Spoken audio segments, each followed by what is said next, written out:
Here is everything Apollo is the god of. God of music and song, obviously, but he's also the god of art, god of poetry, god of dance, god of bards slash musicians, god of the sun, god of light, god of health slash healing, god of medicine, god of doctors, god of diseases, god of plagues, god of truth, god of prophecy slash prophets, god of oracles, god of archery, god of beauty, god of young men, god of the sudden death of young men, god of protecting the young, god of nurturing, god of stringed instruments, god of education slash knowledge, god of schools, I didn't know that, god of herds slash flocks, god of shepherds, god of colonization and colonists, god of law and order, god of harmony, god of cicadas, which are those bugs, god of locusts, which are also those bugs, god of protecting homes and public places, god of warding off evil,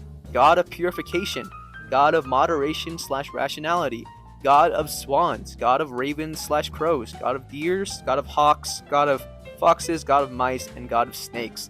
This man is the god of a lot of things.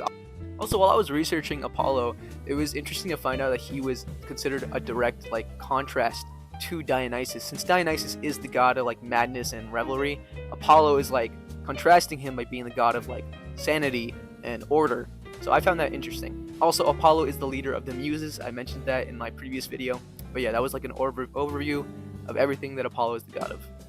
Happy Sunday.